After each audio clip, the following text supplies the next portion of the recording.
রমজান মাসের সাহরি এবং ইফতারির সময় এই চারটি খাবার আপনি কখনো খাবেন না। নবী করিম সাল্লাল্লাহু আলাইহি ওয়াসাল্লাম এই চারটি খাবার খাইতেন না রমজানের মধ্যে এবং পছন্দ করতেন না।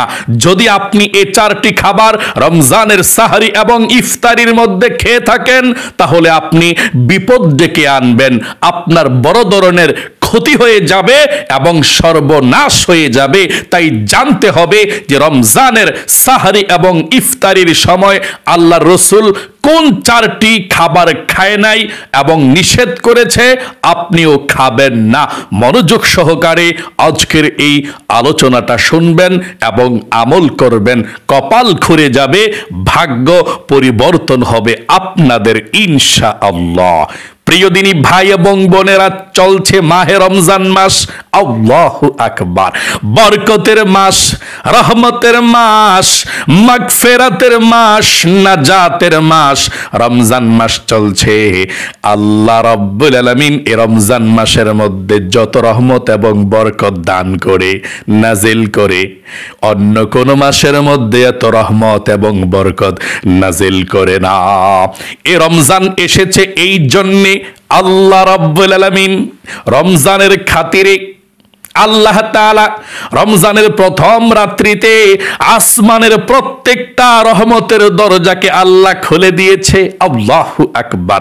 সেগুলোকে আল্লাহ রাব্বুল আলামিন আর বন্ধ করবে না। রমজান যখন শেষ হবে তখন সেই রহমতের দরজাগুলো বন্ধ করবে, আর সারা রমজান মাস আসমানের রহমতের দরজাগুলো খোলা থাকবে। সকলে বলি সুবহানাল্লাহ। রমজান মাসের উসিলা করে আল্লাহ রাব্বুল আলামিন আমাদের মা বাবা দাদা দাদি যারা জাহান্নামী ছিল, আযাবের মধ্যে ছিল, গুনাহের কারণে যারা মরে গিয়েছে, কবরের মধ্যে আযাব হয়েছিল, এই রমজান মাসের খাতিরে আল্লাহ এক মাস তাদের কবরের আযাব মাফ করে দিয়েছে।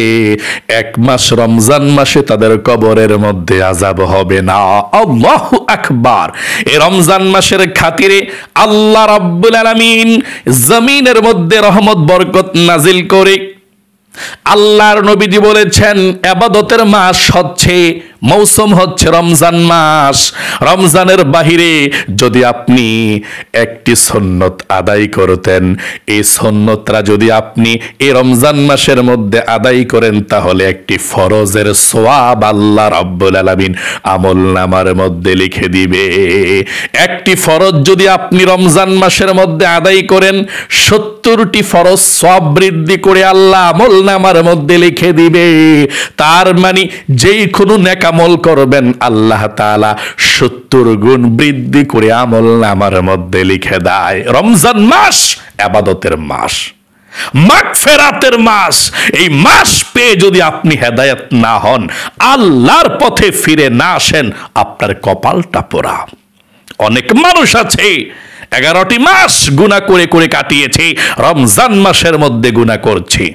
রমজান মাসের মধ্যে চোখের গুনাহ করছে, টিভি সিনেমা দেখছে, গান বাজনা নাটক সিনেমা দেখছে। সাবধান, রমজান মাস এসেছে আপনার গুনাহগুলোকে ক্ষমা করার জন্য।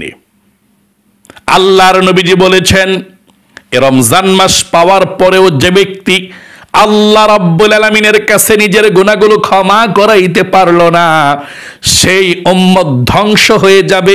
নাউজুবিল্লাহ। তার মানে রমজান মাসের মধ্যে আপনাকে আল্লাহর কাছে ক্ষমা চাইতে হবে। আল্লাহর কাছে যদি আপনি রমজানে ক্ষমা চান, আমার আল্লাহ ক্ষমা করে দিবে। নবীজি ওয়াদা করে বলেছেন আল্লাহ আপনাকে নিষ্পাপ করে দিবে। তাহলে অবশ্যই আপনারা রমজান মাসের মধ্যে আল্লাহর পথে চলবেন, নামাজ রোজা করবেন এবং তাহাজ্জুদের নামাজ পড়বেন। ভোর রাত্রে যখন সাহরিতে উঠবেন তখন তাহাজ্জুদের নামাজ পড়বেন। তাহাজ্জুদের নামাজের সময় আল্লাহ তাআলা প্রথম আসমানে চলে আসে। সারাটা বৎসর চলে গেল তাহাজ্জুদ পড়তে পারেন না, জীবনটা চলে গেল তাহাজ্জুদের নামাজ পড়তে পারেন না। ও ভাই ও বোনেরা, রমজান মাস এসেছে, তাহাজ্জুদ নামাজ পড়া তো সহজ। আপনি ঘুমের জন্য ভোর রাত্রে তাহাজ্জুদ পড়তে পারেন না, ভোর রাত্রে আল্লাহ প্রথম আসমানের মধ্যে চলে আসে আপনাকে দেয়ার জন্যে, আপনাকে ডাকতে থাকে। আপনি ঘুমের কারণে সারাটি বৎসর পর্যন্ত ঘুম থেকে জাগ্রত হয়ে আপনি তাহাজ্জুদ পড়তে পারেন না, নসিবে হয় নাই। রমজান মাস এসেছে, সুযোগ হয়েছে, যখন আপনি সাহারি খেতে উঠবেন তখন আপনি সাহারি খাওয়ার পূর্বে সুন্দর করে তাহাজ্জুদের নামাজ পড়বেন, অথবা সাহারি খাওয়ার পরেও আপনি তাহাজ্জুদের নামাজ পড়তে পারবেন। তাহলে মনোযোগ সহকারে শুনুন, আমি এক্ষুনি আপনাদেরকে বলে দিচ্ছি, রমজান মাসের সাহারি এবং ইফতারের সময় যে খাবারগুলো খেয়ে থাকেন, আপনার খাবারের তালিকার মধ্যে, মেনুর মধ্যে এই 4টি খাবার কখনো রাখবেন না। বড় ধরনের বিপদের মধ্যে পড়ে যাবেন, সমস্যার মধ্যে পড়ে যাবেন, কপালটা পুড়ে যাবে। সাবধান, এই খাবারগুলো আপনি খাবেন না। আল্লাহ রসুল বলেছেন রোজাদারদের জন্য 2টি আনন্দ, একটি হচ্ছে ইফতারির সময় মুহূর্তে, আরেকটি হচ্ছে আল্লাহর সঙ্গে যখন সাক্ষাৎ হবে, দিদার হবে, আল্লাহর চেহারা যখন দেখবে, ওইটা আনন্দের সময়। আল্লাহু আকবার।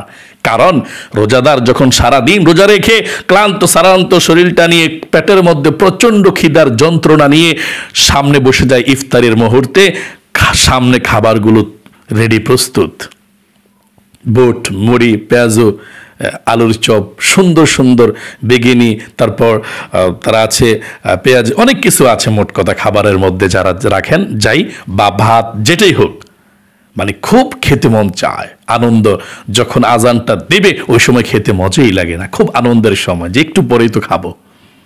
আরেকটি আনন্দের সময় যখন আল্লাহর সঙ্গে সাক্ষাৎ করবে, আল্লাহু আকবার, তখন আল্লাহ নিজের হাতে বান্দা বান্দিকে আমলটা দিবে।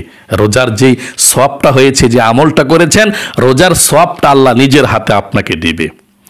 নামাজের সওয়াব, জিকিরের সওয়াব, কোরআন তেলাওয়াতের সওয়াব, দান সদকা করার সওয়াব, হজ করার সওয়াব আল্লাহ ফেরেশতাদের মাধ্যমে দিয়ে দিবেন। আর আল্লাহ রসুল বলেছেন, নবী করিম সাল্লাল্লাহু আলাইহি সাল্লাম বলেন, আল্লাহ বলেছেন, আসসাউমুলি ওয়া আনা আজজি বি, রোজা রেখেছে বান্দা বান্দি আমার জন্য কষ্ট করে, এর হাদিয়াটা আমি আল্লাহ রাব্বুল আলামিন নিজের হাতেই দিয়ে দেব। আল্লাহ তাআলা আপনাকে ডেকে আপনার নিজের হাতে, আল্লাহ তাআলা নিজের হাত লাগিয়ে একেবারে আমলটা আপনাকে গিফটটা দিয়ে দিবে, প্রতিদানটা দিয়ে দিবে। আল্লাহু আকবার। আপনাকে ডাকবে, ডাকার পর বলবেন, নাও তোমার গিফট, তুমি রোজা রেখেছো আমার জন্য, আমি নিজের হাতে তোমাকে গিফট দিলাম। আল্লাহু আকবার। তাহলে আল্লাহর হাত থেকে আমল আনতে হলে, আল্লাহর হাত থেকে যদি আপনি গিফট পেতে চান, সওয়াব পেতে চান, তাহলে অবশ্যই আপনি রোজা রাখতে হবে। তাহলে 4টি জিনিসের খাবারের কোনো হিসাব নেওয়া হয় না। এক হচ্ছে আপনি ইফতারি যখন খাবেন, ইফতারির মধ্যে যত কিছু রাখবেন কোনো হিসাব নেওয়া হবে না। এই জন্যে ভালো ভালো খাবার, যদি যেমন আপনার রিজিকে আছে তৌফিকে কোলায়, বা আপনার স্বার্থ অনুযায়ী আপনি ভালো খাবার রাখবেন ইফতারিতে, এবং সাহারিতে ভালো খাবার রাখবেন, আপনার কোনো হিসাব হবে না। 2 নাম্বার, মা বাবাকে খাওয়ালে, তাদের জন্য খরচ করলে কোনো হিসাব আল্লাহ রাব্বুল আলামিন রাখে না। 3 নাম্বার, পরিবার পরিজনদের জন্য খরচ করলে কোনো হিসাব আল্লাহর কাছে দিতে হবে না। স্ত্রী পরিবার পরিজনদেরকেও আপনি খরচ করবেন বেশি বেশি করে। তাহলে চলুন আমি এক্ষুনি বলছি। 1 নাম্বারে আপনি সাহারি এবং ইফতারির সময় 4টি খাবার রাখবেন না। 1 নাম্বারে কাঁচা পেঁয়াজ।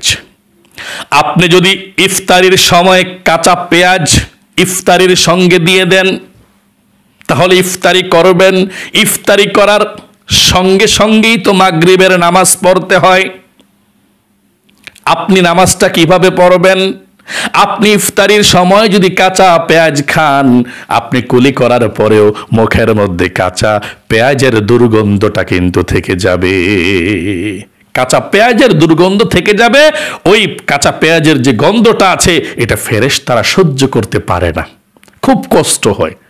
আর যদি আপনার ফেরেশতারা কষ্ট পায়, আপনার আমলটা কিভাবে আসমানের মধ্যে নিয়ে যাবে? ওদের কষ্ট হবে। এই জন্যে আল্লাহর রসুল কখনো ইফতারির সময় এবং সাহারির সময় কখনো কাঁচা পেঁয়াজ খান নাই। আল্লাহর রসুলকে দাওয়াত দেওয়া হলো, একজনের বাড়িতে গেলেন, দাওয়াত দেওয়ার পরে আল্লাহ রসুলের সামনে কাঁচা পেঁয়াজ এবং 2 নাম্বার যে খাবারটি আল্লাহ রসুল সাহারি এবং ইফতারির মধ্যে খেতেন না সেটি হচ্ছে রসুন। আপনি কাঁচা পেঁয়াজ আর কাঁচা রসুন আপনি রাখবেন না, খাবেন না ইফতারি এবং সাহারির মধ্যে। আল্লাহ রসুলকে যখন সে সাহাবি দাওয়াত দিয়ে খাবারটা সামনে দিল, কাঁচা পেঁয়াজ এবং কাঁচা রসুনকে আল্লাহ রসুল এভাবে বেছে বেছে রেখে দিলেন, এগুলো খাবেন না। সাহাবী বললেন, ইয়া রাসূলুল্লাহ, বেয়াদবি মাফ করবেন, ওগো আল্লাহর নবীজি, আপনি কাঁচা পেঁয়াজ এবং কাঁচা রসুন গুলো রেখে দিচ্ছেন কেন? আল্লাহ রসুল বললেন, কাঁচা পেঁয়াজ খেলে, কাঁচা রসুন খেলে মুখের মধ্যে দুর্গন্ধ হয়, আর এই জন্য ফেরেশতাদের কষ্ট হয়। আমার কাছে হযরতে জিবরাইল চলে আসে একটু পর পর, ওই ফেরেশতার কষ্ট হবে, এই জন্য আমি কাঁচা পেঁয়াজ এবং কাঁচা রসুনকে পছন্দ করি না।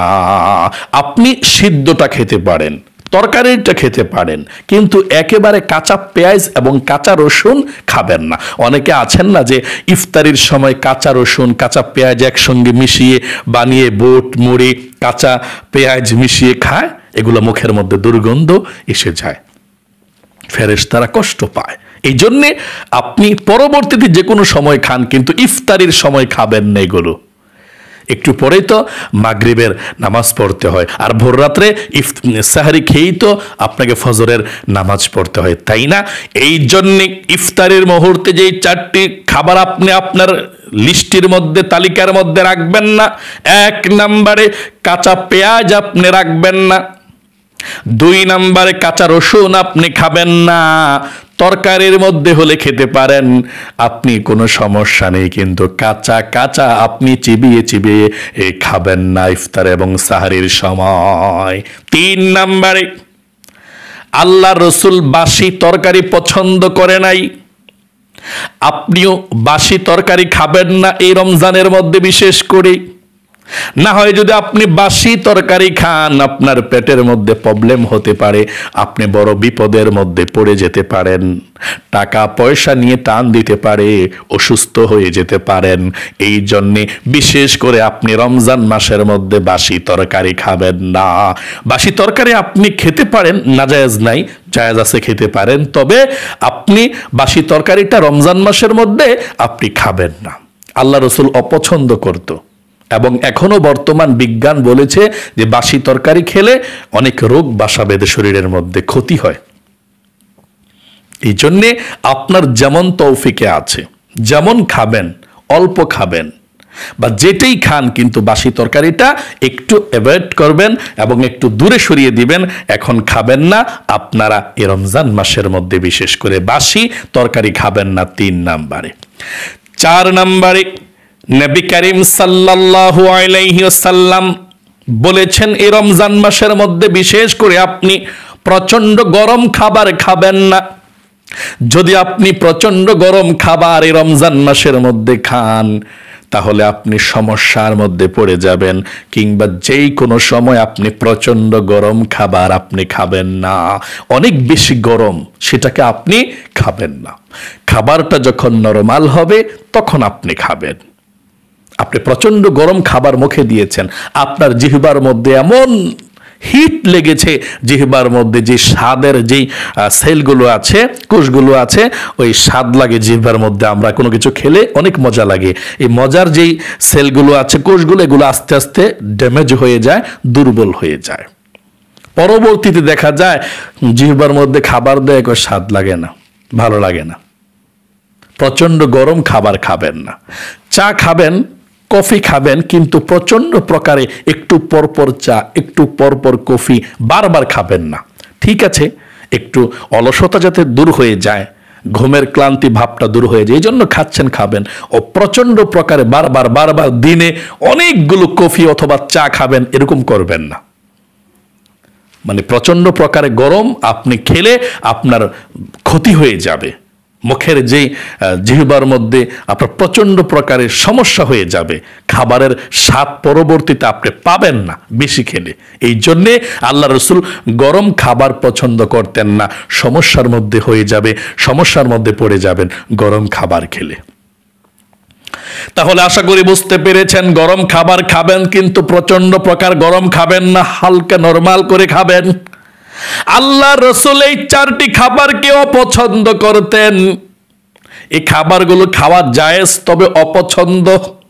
আপনার বিপদ চলে আসবে, ফেরেশতারা আপনার কাছেও আসতে পারে না।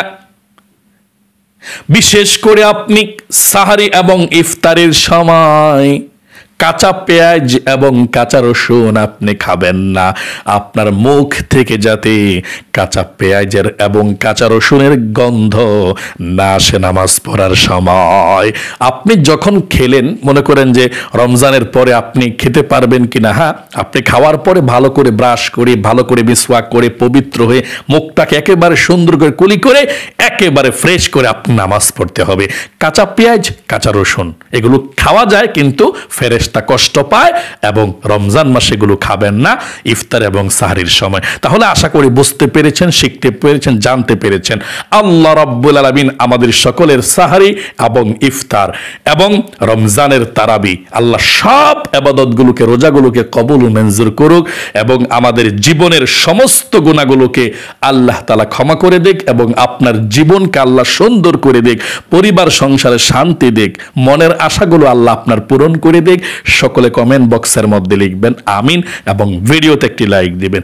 যারা কমেন্ট বক্সের মধ্যে আমিন লিখেছেন এবং ভিডিওতে একটি লাইক দিয়েছেন, আল্লাহ যারা দোয়াতে অংশগ্রহণ করেছে আমিন লিখে, তাদেরকে জীবনে একবার মক্কা মদিনায় নাও, মনের আশা পূরণ করো, লক্ষ লক্ষ টাকার মালিক বানাও, আল্লাহুম্মা আমিন। আজ এই পর্যন্তই, আবারও অন্য কোনো ভিডিওতে দেখা হবে ইনশাআল্লাহ। সেই পর্যন্ত আপনাদের সকলের সুস্বাস্থ্য আল্লাহর কাছে কামনা করে আজ এখানে বিদায় নিচ্ছি। আসসালামু আলাইকুম ওয়া রাহমাতুল্লাহি ওয়া বারাকাতুহু।